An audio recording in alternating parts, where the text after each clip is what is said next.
Hey everybody, welcome to the Now You Know How to Get Recruited pillar number 2. In this pillar, we're going to talk about location or region, how to select a location where you may want to attend college. So, have you thought about where you want to go to college? I can tell you this, it is one of the most important pillars. Some of the things to consider when choosing a location for college. What is the weather like? How far is it away from home? Can you afford where you want to go? Looking for a large city, small town, or something in between? What fits you best? I know some of these things seem obvious, but we better take a deeper look. How important is the weather? You tell me. Do you want to play where it is warm, Arizona, in 110-degree weather? Are you willing to go to the Northwest, where it typically rains and snows? What about the South, where you will deal with humidity and rapid weather patterns? Northeast? You may have to shovel the field before the game. Look, the fact is, if you do not like the heat, the Southwest is probably not for you. If you do not like the cold, the Northeast might not be a good fit. If you are afraid of tornadoes, I do not suggest the Midwest. Do you see where I'm going with this? This is all part of the decision. A second thing I think we need to talk to is how far are you willing to go away from home? You can always get home via a plane or a car. What does that cost? Are you used to being at home where family has always taken care of you? Do you still want to be able to come home on the weekends? What is your thought about possibly only seeing your family 3 to 4 times a year? Is that okay with you?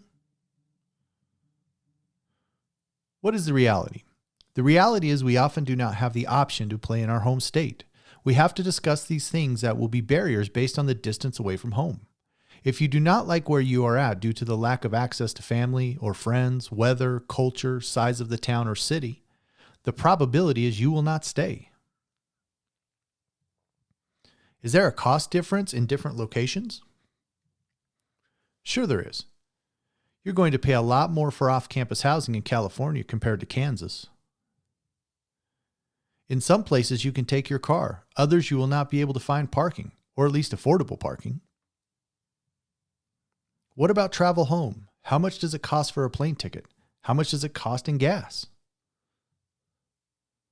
Do not forget about entertainment. You're going to pay a lot more for a movie in New York than you are in New Mexico. So how does affordability play into where you want to attend college? In a nutshell, if you cannot afford it, you cannot go there. Sure, scholarships may assist you, but do not count on that. Looking at the region and/or state you want to play requires taking a hard look at your budget. What type of environment are you looking for? Look, there are different opportunities anywhere you go. A city might be what you're looking for. If you come from a small town and want to stay in a small town, then make it a priority. Do you want skyscrapers or cornfields? Want lights of the big city or the slow pace of a beach town? The truth is, if you do not like where you're at, you are less likely to stay. In summary, the location you choose to attend school is very important. I often hear, "I will play anywhere, coach," but that's not always true. I will ask, okay, do you want to shovel the snow off the field before the games? The answer is typically no. What that means to me is that you won't play anywhere, right? Be smart, calculated, and selective of where you want to play. The wrong answer is, "I will play anywhere, coach." My thoughts. Look, the reality is where you're willing to move to go to school, there's a lot of details involved. And those details can be small or those details can be big. But the idea of saying you'll go anywhere, the idea of saying I'll go anywhere that gives me a scholarship, it's kind of crazy in my opinion, right? Because the reality is to do that, which some do and good for them, it's extremely difficult, right? I give the examples all the time. Like, if you live on the West Coast, are you willing to go to the East Coast? If you live on the East Coast, you're willing to go all the way to the West Coast. If you live in the South, are you willing to go to the East? There's massive commitments involved in that, right? I think one of the biggest things to address is being away from the family, being away from friends. I think if there's one thing that I've discovered working with student athletes is when they get away from their family or they get away from their friends, their social circle, it's hard to adjust. Unfortunately, if we're moving across the country or even into the next state, often we can't take our family or our friends. So unless we're going with someone, we're moving to a place that we're very unfamiliar with. We may have been there on 1 or 2 recruiting trips, but other than that, we're pretty unfamiliar with the process. And we're going there all by ourselves. We're going there to try to create a new community, to try to adapt to the environment, adapt to the different cultures, and make new friends. And sometimes that's not too easy, right? It's not always as easy as just walking into the dorm room and meet three of your new best friends, or walking into the locker room and all of a sudden everyone on the team are best friends. Now, can it be done? Absolutely. It gets done every day. But it's something to consider. So as like I talked about in the slides, if you're maybe only willing to see your family 2-3 times a year, then good for you, right? Most people aren't necessarily willing to do that. Do people do it? Yeah, for sure. Right? And is it a grind? Yeah. And do they miss their family? Yes. And do they miss their friends? Yes. All the above. And do they get used to where they're at? Yeah, some people do. Right? But the reality, tons and tons of athletes a year move back home or move closer to home because they weren't able to adjust being that far away from their environment or their social circle or their family. The reality is, if you're, a 6-hour flight away or a whole day drive away, you can't just come home for barbecues, right? Yeah, like I said in the slides, you'll typically come home for Christmas. You may come home for spring break if you're not going with your friends somewhere, and then maybe in the summer. But even that, to move across the country back all the way home in the summer, that can be quite a cost associated with it, rather than just stay there, keep your apartment. You don't have to get a new apartment next year. And once again, the details go on and on. So you got to look at that. And I think it's hard for most people to leave their social circle, to leave their family, to leave their loved ones. So I would really take a hard look at that, as you don't want to go through this whole process and set yourself up for failure because you didn't look at the details. I bring up the weather too, and it's funny because a lot of people, you sound that like, oh, what would weather have to do with where I go to college? It has a ton to do with where you're going to college, right? If you've been in a warm state your whole life, and I talk to players who've never even seen snow, right? They've never even experienced what a snowfall is. Right. Or I talk to players who say come from the Northeast, and yeah, they know what summer is. They know what warm is, but they've never been per se in 110 degree weather. They don't know what that hot feels like. So if you're, say, from a warm state and, you're pretty much playing outdoors year round, maybe 1 month or 2 months, it gets down to 50, 60 degrees, fair enough. But are you going to be able to handle negative 20 degrees, negative 25 degrees, going out in the morning in the middle of January and the ice is all over the road, your cars are covered in ice, there's 2 feet of snow, the wind's blowing 40 miles an hour with a wind chill of, like I said, negative 10, negative 15, negative 20? You going to be able to handle that?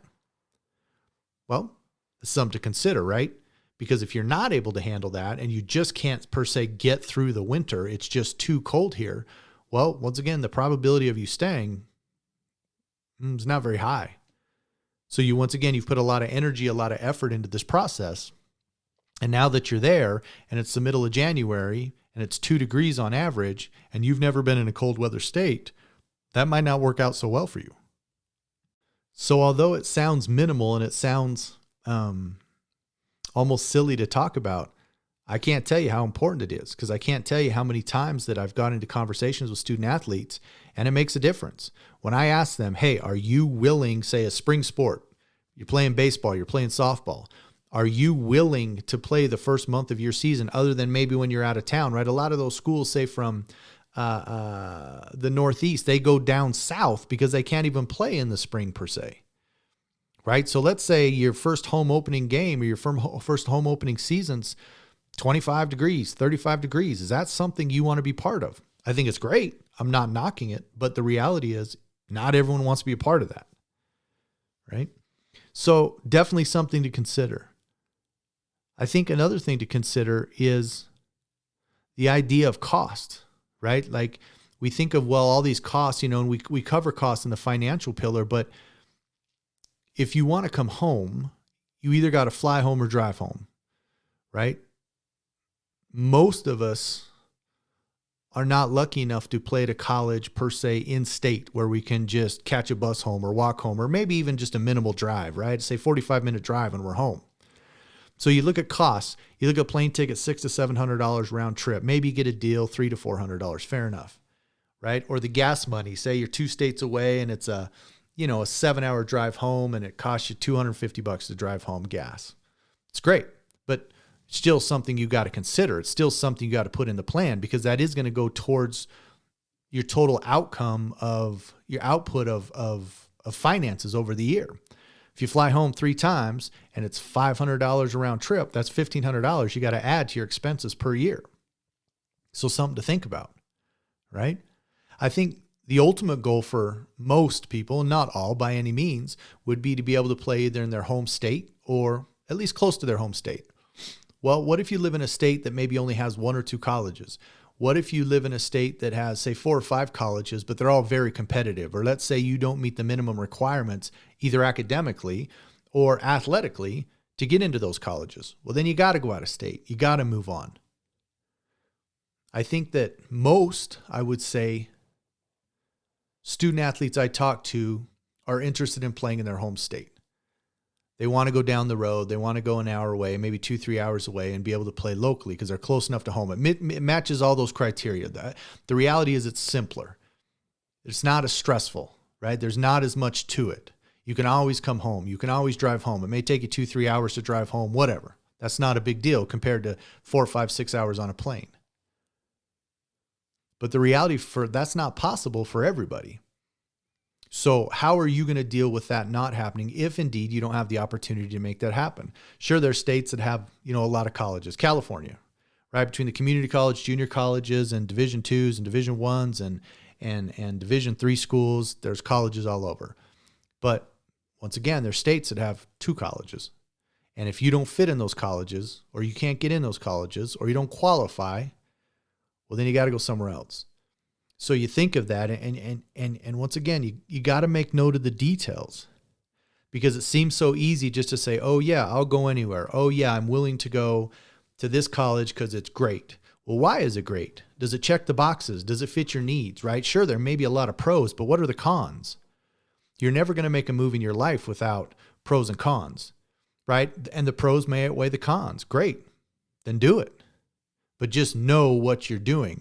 I think that's the most important part, is just understand the move you're making. Understand the details, understand the process, because then you can make an educated decision. It's proactive, not reactive, right? The first college that calls and says, hey, we'd love to have you come play for our team. Great, I'm in. Where do I sign? Well, slow down, pump the brakes, step back. Look at these type of things, and location and region of where these schools are. As I said, it may not seem as something that, is as right at the front that you needed to think about, but it is, right? And in closing, I would just say, keep it simple, right? The simple thought of, if you do not like where you are at, the chances of you staying where you are at are not great. As humans, we don't like to be in situations that we don't like to be in. So what do? We leave those situations. So make sure you pay a part of the details. Make sure you really look at the